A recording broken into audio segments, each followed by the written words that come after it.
C'est clair que c'était une vengeance, exécutée de façon spectaculaire. Il me cognait. J'avais un couteau. Il a tout pris. Nous verrons également comment Glasgow a voulu tourner le dos à son passé de violence, mais si la ville a changé, la police, elle, sait qu'il est quasi impossible d'éradiquer les gangs.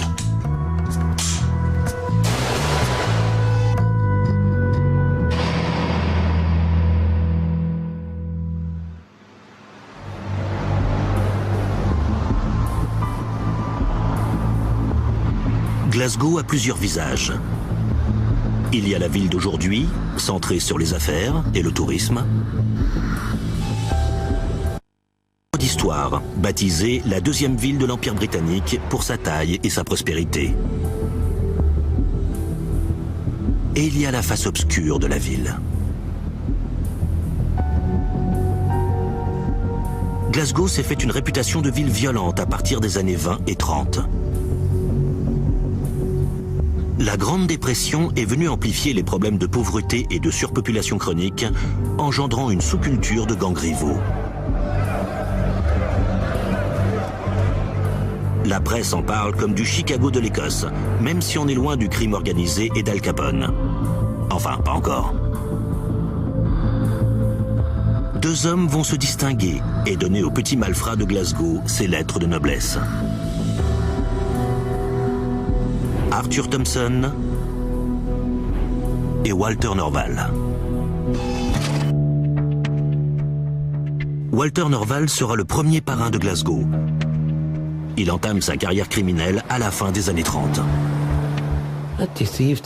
Je volais pour vivre quand j'étais jeune. Ma mère travaillait dur. Et s'il me fallait quelque chose, je devais le voler. Elle ne pouvait pas le payer. C'est comme ça que j'ai grandi, en volant. Norval grandit dans un immeuble des bas quartiers. Glasgow sort de la Grande Dépression et entre dans l'austérité de la guerre. L'argent ne court pas les rues, mais Norval voit deux moyens de s'en procurer: voler et boxer. Il y avait beaucoup de gars qui faisaient des combats quand j'étais jeune. Ils gagnaient de l'argent avec les paris des bookmakers. C'était des hommes, on les respectait. On voulait être comme eux, grandir et devenir comme eux.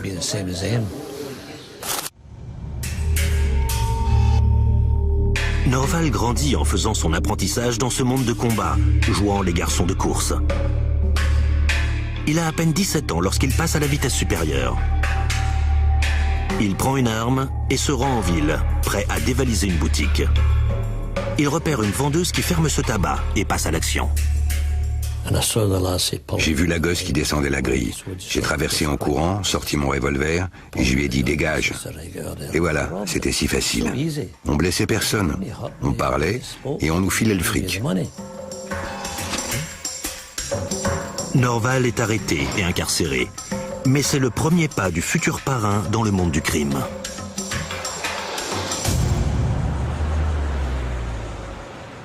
Au même moment, à quelques kilomètres de là, un autre jeune garçon prend le même chemin. Un jeune homme appelé à régner sur le milieu de Glasgow, Arthur Thompson. Arthur avait à peine 16 ans. Il allait dans les rues commerçantes, rentrait dans une boutique, disait « J'ai entendu dire qu'on allait casser votre vitrine ce soir. Vous me filez un billet de 5 et je vous évite ça. » Si le type disait « Barre-toi », le soir, sa vitre était cassée. Après ses modestes débuts, des dizaines de commerçants finissent par payer Thompson pour avoir sa protection. Rien de nouveau, sauf que Thompson a quelque chose de différent. Il est méthodique, sans pitié, et prêt à faire de l'argent par tous les moyens. Et au début des années 50, le jeune criminel ambitieux découvre un moyen particulièrement efficace: faire sauter les coffres-forts. C'est très technique de faire sauter un coffre. Il faut savoir doser la nitroglycérine, etc. Ça ne s'improvise pas. Beaucoup de banques n'ont pas bougé depuis le 19e siècle et ne sont pas équipées contre les explosifs modernes. Thompson et son gang vont en profiter et multiplier les casses en faisant sauter les coffres.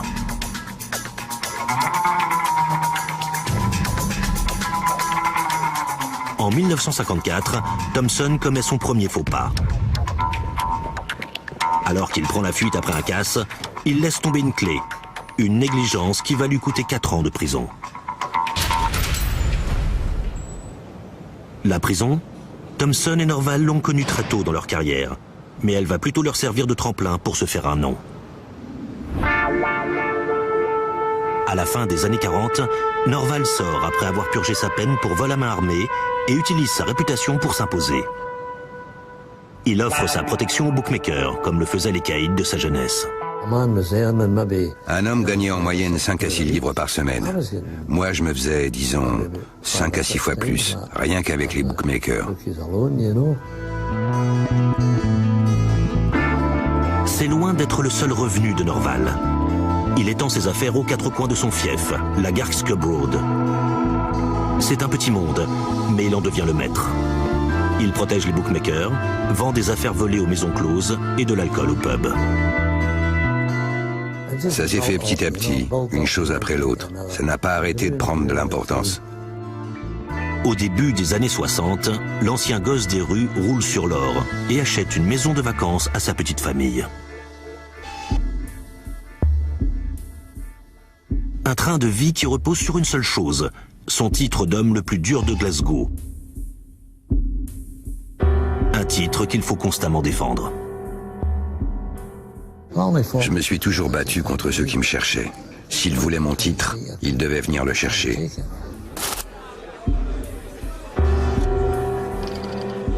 Mick Gibson est jeune, ambitieux et veut se tailler une réputation. Comment? En défiant le plus gros caïd du coin. Il m'a dit, il paraît que tu sais te battre. J'ai toujours voulu t'affronter. J'ai dit, pas de problème, on va derrière. Et on est passé derrière. Pendant le combat, j'étais contre lui. J'ai voulu relever la tête et il avait ses dents plantées dans mon oreille. J'ai fait ça. Et j'ai entendu le déchirement. J'avais un couteau dans ma poche arrière et je lui ai dit, t'aurais pas dû faire ça. J'ai pris le couteau et j'ai voulu lui enlever les yeux. Je l'ai taillé là et là. Norval perd une partie de l'oreille et le combat est suspendu. 3 semaines plus tard, il joue au domino quand un copain vient lui dire que Gibson veut reprendre le match. Il m'a dit, Gibson est là-haut avec un couteau grand comme ça. Il dit qu'il va te tuer. J'ai terminé ma partie et je suis sorti. J'avais une lame sur moi, j'en portais toujours une. Et je me suis rendu dans ce pub, un peu plus bas. En passant la porte, je l'ai vu au bar avec sa bande. J'ai foncé sur lui et je lui ai dit, « Tu me cherches ?» Il s'est retourné et je lui ai planté le couteau dans le cou. Puis j'ai dû lui donner 3 coups dans la poitrine. Il a essayé de reculer. Je l'ai planté dans les reins et derrière la tête. J'étais comme un fou. Gibson est gravement blessé. Dans l'ambulance, il fait un arrêt cardiaque, mais les médecins arrivent à le sauver. Retour à la case prison pour Norval, reconnu coupable de tentative de meurtre. Il ne reverra plus son fief, car le Glasgow qu'il a connu va disparaître.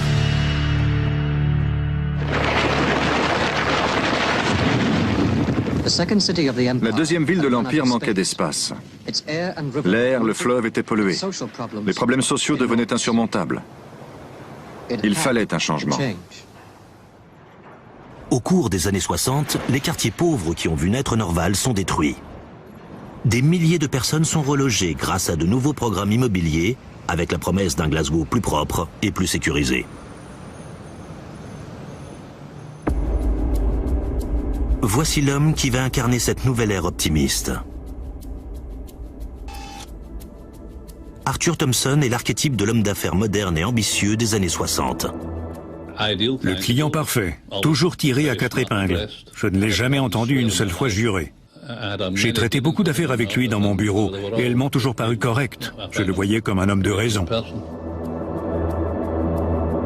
Une apparence trompeuse qui sert à Thompson de couverture pour ses activités criminelles.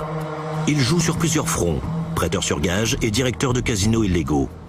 Il investit également dans des affaires légitimes comme des casses ou des pubs et finit par gagner le surnom de Bomber Thompson. Il a voulu racheter plusieurs établissements du quartier de Black Hill, la maison de jeu, un pub, etc. Mais les propriétaires ont refusé de lui vendre. Alors il les a fait sauter. Cet homme était très dangereux.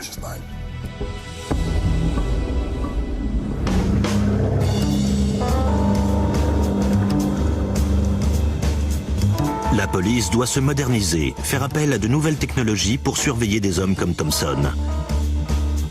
Il découvre ainsi l'étendue de ses activités. Il a été l'un des premiers à avoir un téléphone sur écoute. On a pu ainsi établir la preuve qu'il était en contact avec les frères Cray. Le matin, il prenait un vol en classe affaires pour Londres et allait régler un problème pour eux. C'était un exécutant. Il pouvait aller rosser salement une personne ou bien lui régler son compte. Voilà le genre d'homme qu'était Thompson à l'époque.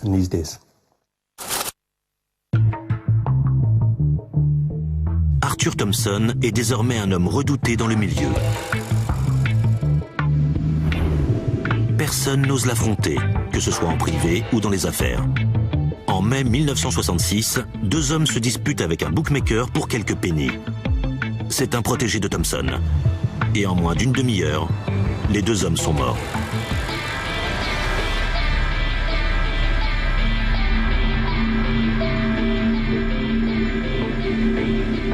Joe Jackson et son frère John ont vu les deux hommes se faire tuer de cet endroit. On a roulé jusqu'à cette intersection et en arrivant là, j'ai vu passer deux voitures, une Jaguar et un van blanc. Je savais que la Jaguar était conduite par Arthur Thompson. La Jaguar roulait sur l'extérieur et poussait le van par le côté. Le van a fini par sortir de la chaussée, est allé heurter le parapet et s'est encastré sur un poteau.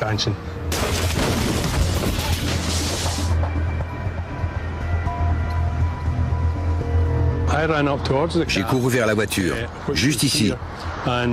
Les deux gars étaient dedans, visiblement morts.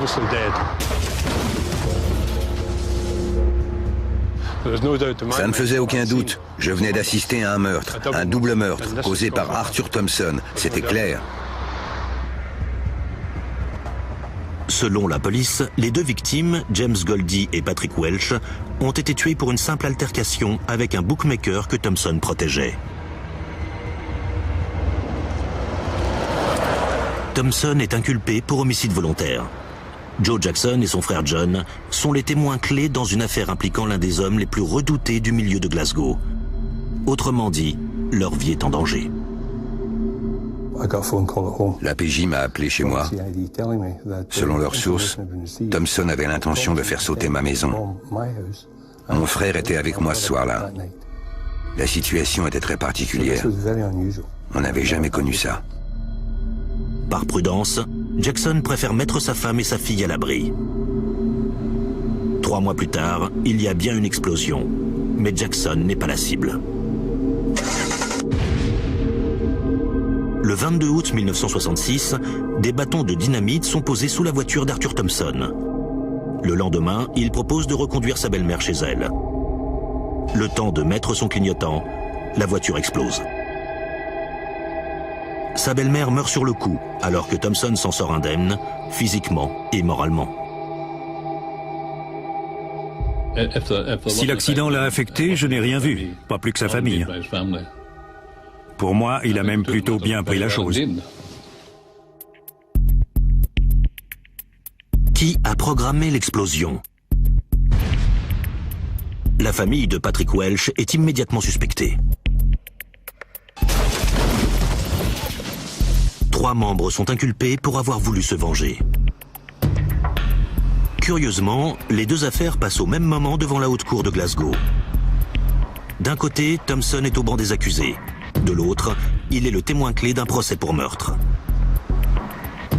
Un témoin plutôt récalcitrant, car même s'il s'agit du meurtre de sa belle-mère, Thompson ne se montre pas très coopératif avec l'accusation.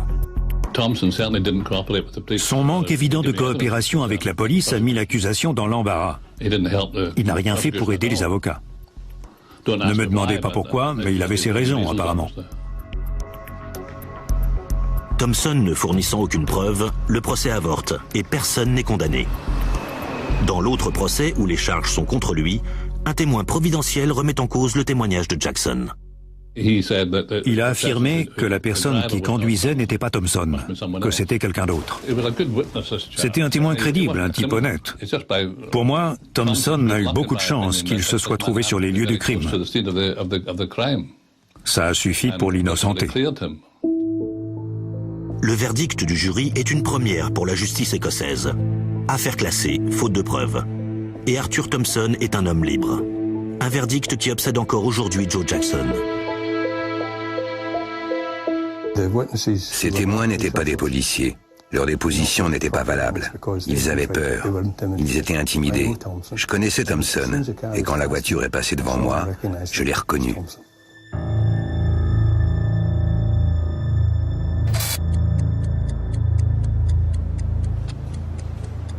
À la fin des années 60, Glasgow change de visage.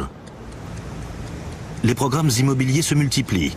On remplace les vieux taudis par des immeubles flambant neufs. Mais il en faudra plus pour éradiquer le crime. Glasgow compte parmi les villes les plus violentes du monde. Hugh Collins a fait partie d'un gang et incarne à lui seul la culture de cette violence urbaine. On portait toujours une lame, toujours. Fallait être fou pour ne pas en porter. Collins est le fils d'un caïd spécialiste du vol à main armée. Dès l'adolescence, il monte son propre gang. On a été le noyau de ce groupe qui allait devenir les Shamrock. Les gangs commençaient à se répandre dans tout Glasgow. Vous aviez les Cartels, les Tongs, les Mary Hill, etc. On était une bande de gamins très durs. À la fin des années 60, des douzaines de gangs pullulent dans Glasgow. Des gangs pouvant aller de 10 à 100 membres. La vie de gang n'était pas vraiment une vie de fonctionnaire. Beaucoup ont opté pour le cambriolage et y ont forgé leur violence. Je suis passé de la petite délinquance au cambriolage. D'abord les coffres, puis les attaques à main armée. Entre les années 60 et 70, Collins fait plusieurs allers-retours en prison. Mais dans un monde de violence et de chaos, il répond par la violence et le chaos.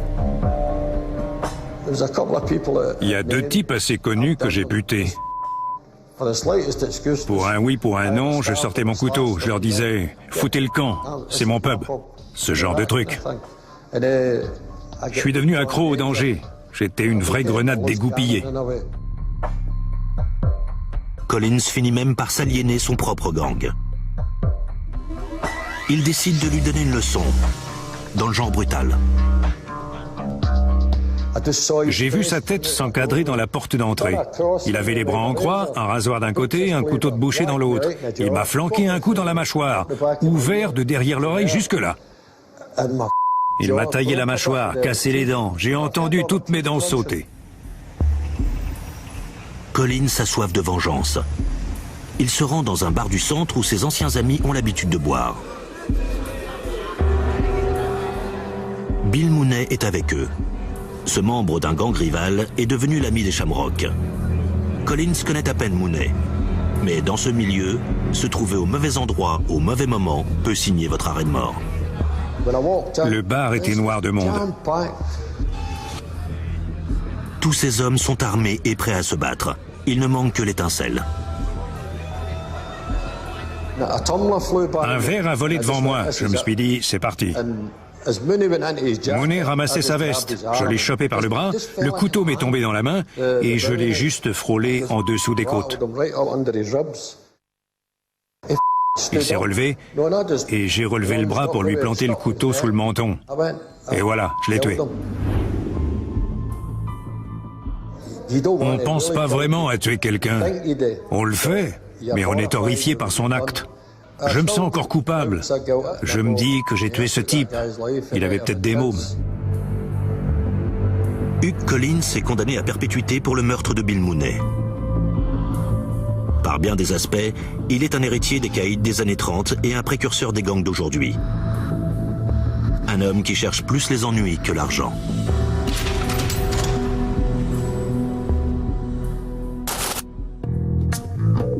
le criminel professionnel des années 70 est à l'exact opposé.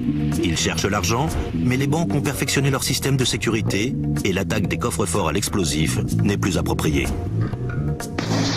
On a vu disparaître les rois du coffre-fort et arriver les braqueurs avec double canon.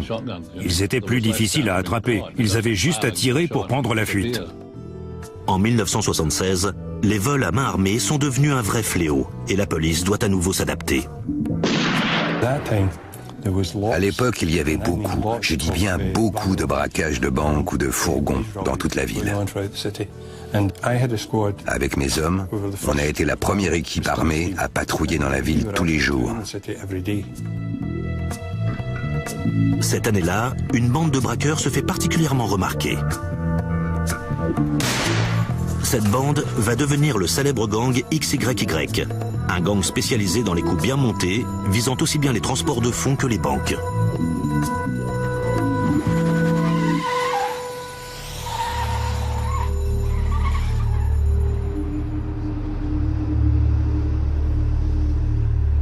L'inspecteur Grim Pearson a travaillé sur l'affaire de la Poste de Milton. Ce matin-là, une camionnette de la Poste est venue se garer là. Dès que les types ont sorti le sac postal contenant le cash, ils ont surgi avec leurs armes et les ont cloués au sol.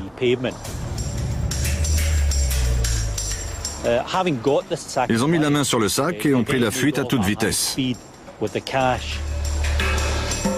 Ce jour-là, les XYY partent avec 7000 livres. Ce n'est pas le butin du siècle. Ils se font également 17 000 livres avec un transport de fonds dans un hôpital et 3 000 livres dans une caisse d'épargne. Le gang ne cherche pas à faire sensation et préfère les rentrées régulières. Des gens simples, honnêtes, étaient soumis à une violence extrême et menacés par des armes. Chaque semaine, on essayait de prévoir quelle serait la prochaine cible. La police tente de trouver des informateurs, à défaut de pouvoir mettre la main sur la tête. 3 ans de braquage plus tard, un nom sort enfin. Walter Norval.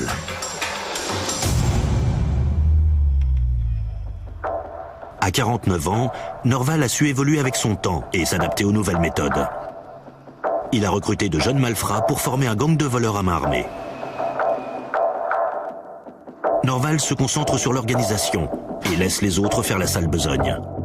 Aujourd'hui encore, malgré les condamnations, il a tendance à se dédoubler et parle beaucoup de celui qu'il appelle le boss. Le type qui organisait tout venait observer les lieux pendant des jours.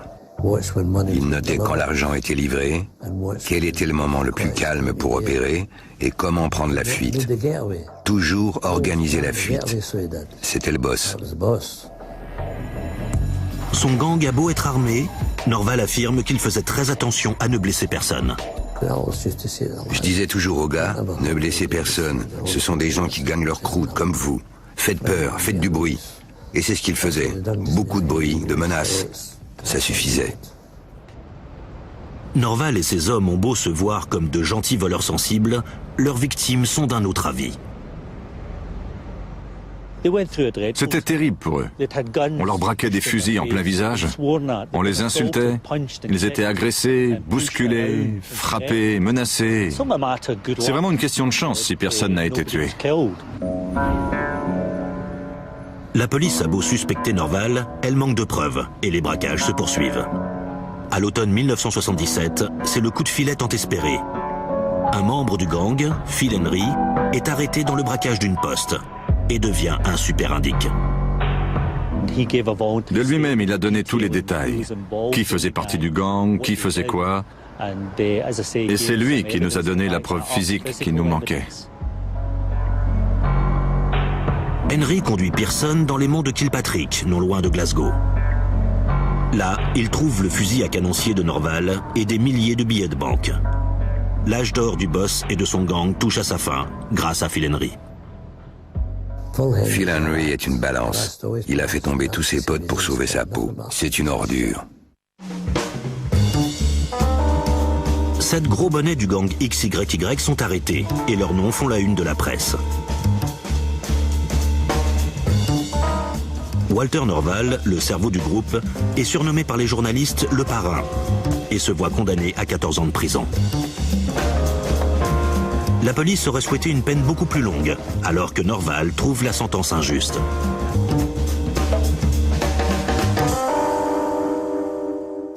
Si vous tuez quelqu'un, vous prenez moins que si vous lui piquez son fric. Voilà la justice d'aujourd'hui. Ne volez pas les riches. Tuez les pauvres et tout ira bien.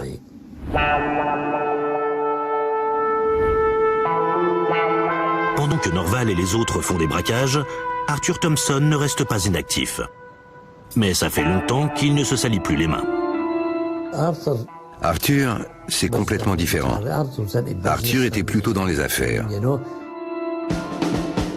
Il se définissait lui-même comme un homme d'affaires, ni plus ni moins qu'un homme d'affaires. Je savais même pas d'où il venait.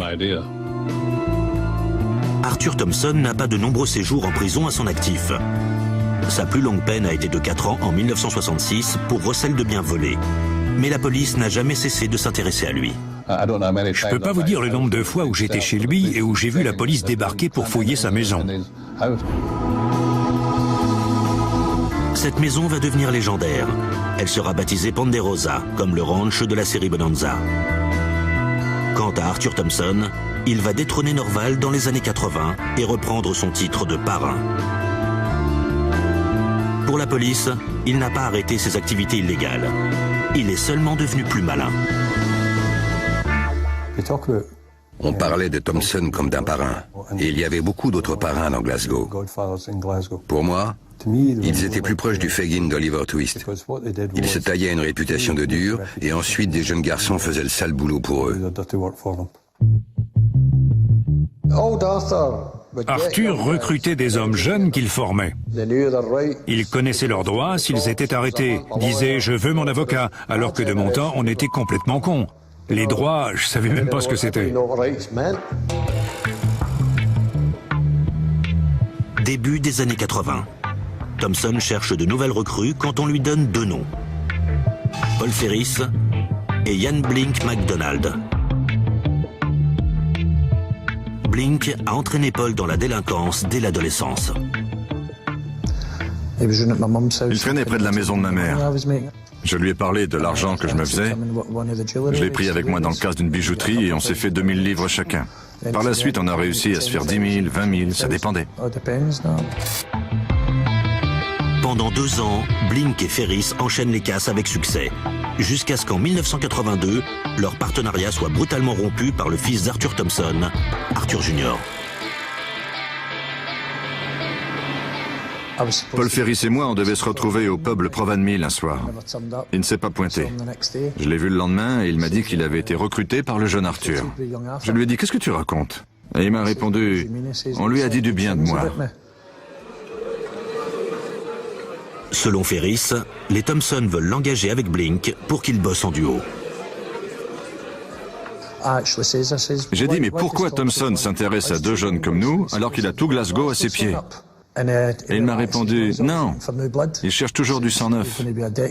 J'ai dit, tu seras leur porte-flingue, un collecteur de dettes, et pendant ce temps-là, le parrain de Glasgow sera dans son fauteuil de Ponderosa en train de siroter un whisky et fumer un cigare devant la télé.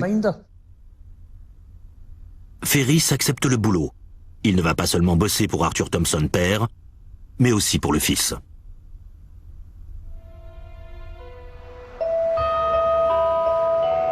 Pendant que Ferris et Thompson Jr. entament leur partenariat, Glasgow va connaître l'un des épisodes les plus tragiques de son histoire criminelle. Et tout ça pour une histoire de marchand de glace. Dans leur vision utopique, les urbanistes ont oublié certains détails en créant les grands ensembles.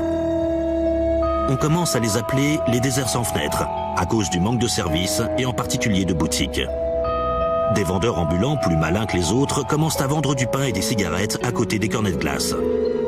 Dans les années 80, ces camions sont partout et les mafieux commencent à vouloir s'immiscer. Lewis Scooby Roden est de cela.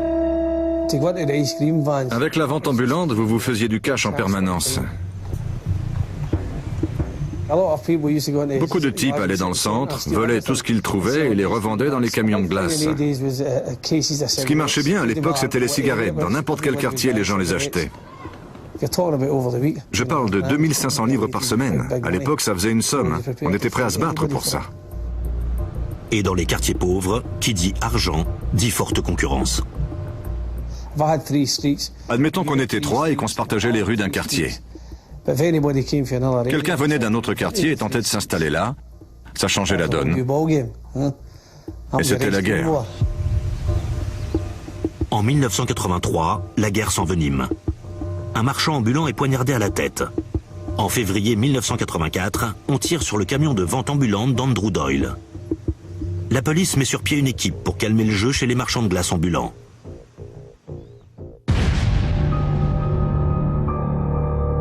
C'est loin d'être un simple jeu. Le 16 avril 1984, quelqu'un met le feu à l'appartement du marchand ambulant Andrew Doyle. 3 membres de la famille y trouvent la mort, dont un bébé de 18 mois.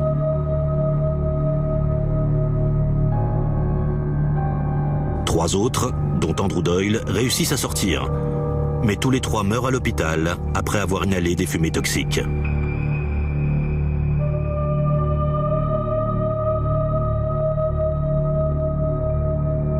La ville est en état de choc.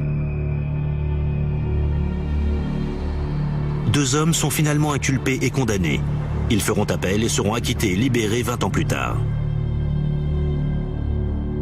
Encore aujourd'hui, cette affaire continue de faire planer une ombre. Mais les guerres de territoire n'ont pas cessé pour autant. Chaque période a connu sa guerre, surtout dans les villes comme Glasgow. Si quelqu'un venait interférer dans vos affaires, vous aviez votre mot à dire. En 30 ans, les boîtes de sécurité, les chauffeurs de taxi ou même les laveurs de vitres ont semé la violence pour gagner leur territoire. Mais ce n'est rien comparé à ce que va engendrer l'activité montante du milieu, la drogue. En 1983, la région de Glasgow détient le triste record de la plus forte consommation d'héroïne du Royaume-Uni. Les Thompson veulent leur part du gâteau, et cette fois, c'est Arthur Junior qui mène la danse, bien qu'il soit dépourvu du sens des affaires de son père. Porter le même nom que son père est sans doute ce qui pouvait lui arriver de pire. Il a dû croire qu'il allait marcher dans les pas de son père, avoir sa notoriété. Mais non, il était assez bête, très en dessous. Ça a dû être une grosse déception pour son père. La police commence à entendre parler du jeune Arthur. Joe Jackson dirige maintenant la brigade criminelle de Glasgow. Dans une affaire assez pitoyable, Thompson Jr. est arrêté alors qu'il paye 30 000 livres une bouteille d'héroïne liquide, du moins ce qu'il croit. C'était une bouteille avec un liquide transparent qui s'est avéré être tout bêtement de l'eau. Le jeune Arthur est furieux. 30 000 livres, ça fait cher la bouteille d'eau. Il envoie Paul Ferris en expédition punitive. Ce dernier avouera plus tard avoir poignardé un homme dans sa voiture alors qu'il attendait au feu rouge et un autre dans un pub de Glasgow. Ferris et Thompson Jr. ne font qu'attirer un peu plus l'attention de la police sur eux. J'ai su que la police allait l'arrêter. Je l'ai appelé et il est venu avec son père. J'ai dit, d'après des infos de sources sûres, la police va t'arrêter bientôt. À ta place, je quitterai le pays. J'irai en Espagne ou ailleurs. Arthur Jr. n'écoute pas ce conseil et continue son petit trafic d'héroïne. Il joue de malchance, car la police surveille justement un de ses clients, Jonah McKenzie. On nous a prévenu qu'une voiture venait d'arriver devant la maison de notre suspect. Et qui on a vu sortir de cette voiture? Le jeune Arthur et un autre type. Ils allaient visiblement approvisionner Jonah en drogue. Les policiers ont fait une descente. Ils ont été pris sur le fait. C'était une belle prise.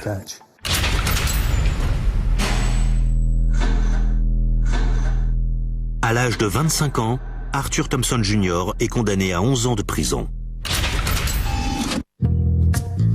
Son homme de main, Paul Ferris, prend 18 mois pour détention d'armes et de drogue. À sa libération, Ferris décide d'en finir avec son boulot peu glorieux de porte-flingue pour les Thompson. Le jeune Arthur était un gros lard qui se gavait de sucreries non-stop. Ferris était le fils qu'il aurait voulu avoir. En sortant de prison, Ferris monte sa propre équipe avec deux malfrats du nom de Bobby Glover et Joe Banana Sandlin. Il a recruté Hanlon et Glover plus ou moins comme Arthur l'avait recruté. L'association sera de courte durée.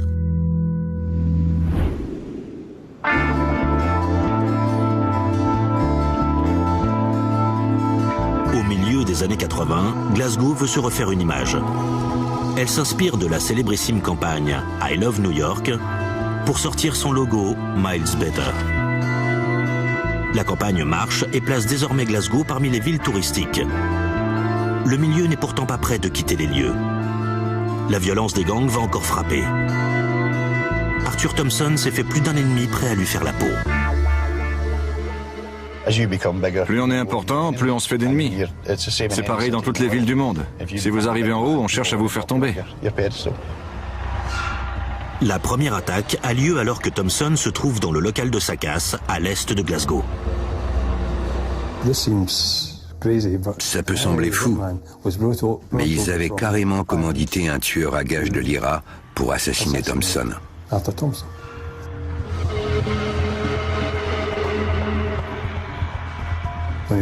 En entrant, il n'a pas dit un mot et a sorti une arme.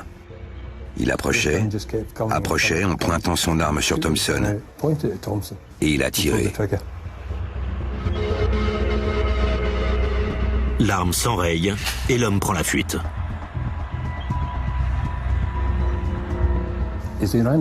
En prenant la fuite, il s'est retourné et a ouvert le feu.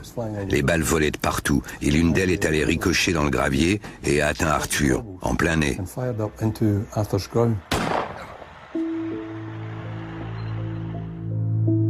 Une fois de plus, Thompson refuse d'aider la police et met la cause de sa blessure sur le compte d'un dysfonctionnement d'une machine. Personne n'est inculpé.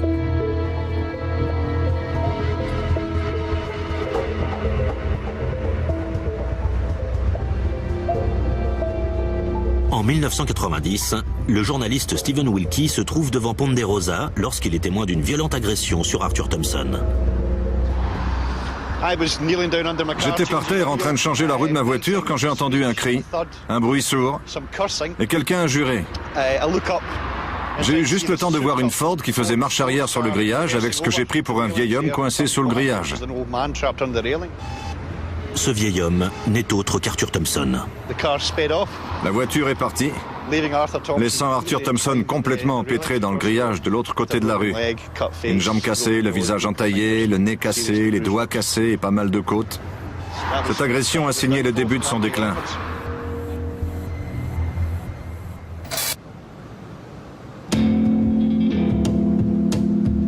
Le 17 août 1991, Arthur Junior a une permission de 48 heures pour préparer sa sortie de prison. Il se rend chez lui à Proven Mill et fait une étape au pub. Apparemment, il meurt d'envie de prendre sa revanche. J'étais dans un pub un peu plus bas. Il avait écrit en grand les noms des gens qu'il allait tuer et il disait aux gens « Je vais tuer un tel, tuer tel autre, regardez le couteau que j'ai acheté. » Quel idiot. Il a payé le prix.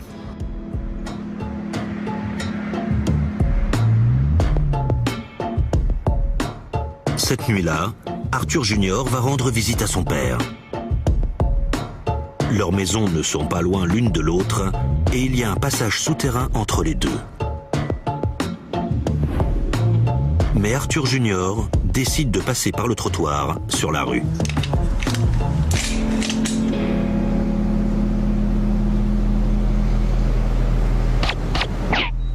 Arthur Thompson Jr. est abattu de 3 balles tirées d'un silencieux. 1 heure plus tard, il est déclaré mort.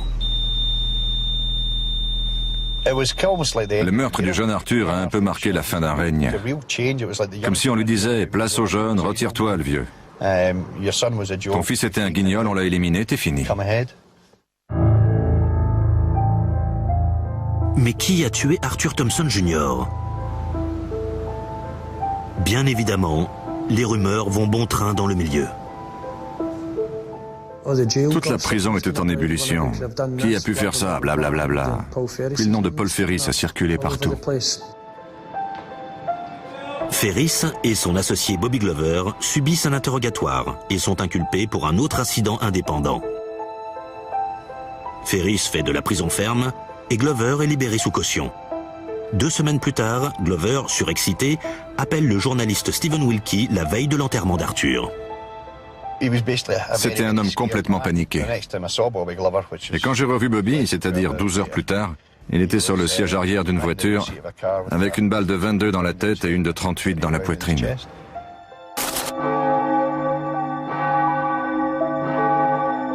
Le jour des funérailles d'Arthur, Bobby Glover est retrouvé mort dans sa voiture, aux côtés de l'autre associé de Paul Ferris, Joe Banana Sandlin. La voiture avec les corps est bien en évidence sur la route du corbillard.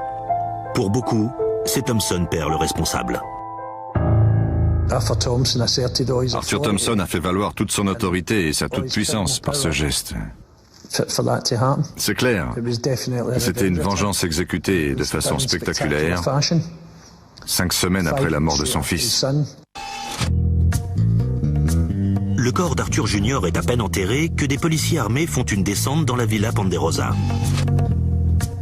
Ils ne trouvent absolument rien pouvant relier Thompson Sr. au meurtre d'Hanlon et Glover, et l'affaire n'est pas résolue. Par contre, Paul Ferris est inculpé du meurtre d'Arthur Jr. Son procès reste l'un des plus longs qu'ait jamais connu l'Écosse. Le jour du verdict, tout Glasgow retient sa respiration.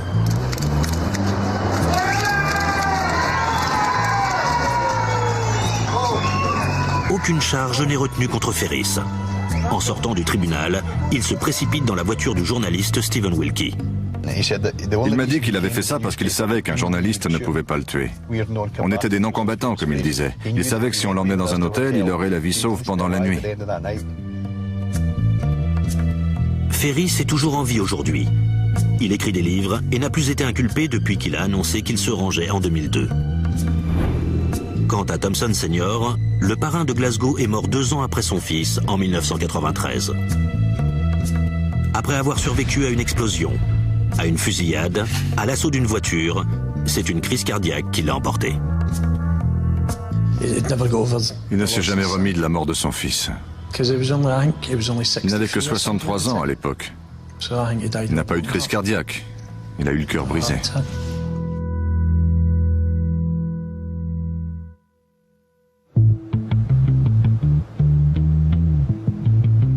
L'ère des Thompson est terminée. Glasgow a évolué. La ville d'aujourd'hui n'a plus rien à voir avec la ville qui a vu grandir des Thompson et des Norval. La culture du milieu reste cependant bien enracinée et ne risque pas de disparaître. C'est sûr qu'il y aura toujours des types pour les remplacer. Est-ce qu'ils seront aussi visibles que Thompson et Norval? Ils en ont peut-être tiré une leçon. C'est plus calme, mais ils sont peut-être encore là, toujours en train de magouiller. Et on doit continuer de les arrêter et de les mettre en prison. On a récemment recensé 170 gangs dans Glasgow. C'est énorme. Avec chacun 20, 30, 40 membres, tous capables de vous planter un couteau parce que vous n'êtes pas du bon quartier. Ça n'a pas changé. Ça s'est tassé entre les années 80 et 90, mais là, ça remonte en puissance, sans doute à cause de la pauvreté qui augmente. Le milieu du crime a évolué en même temps que la ville. Les bas quartiers connaissaient le racket, les grands ensembles ont connu le trafic de drogue. La culture de la violence fait partie intégrante de Glasgow. La ville continue de voir émerger des hommes violents, prêts à tout pour obtenir ce qu'ils veulent, ou prêts à mourir, comme Arthur Thompson Jr.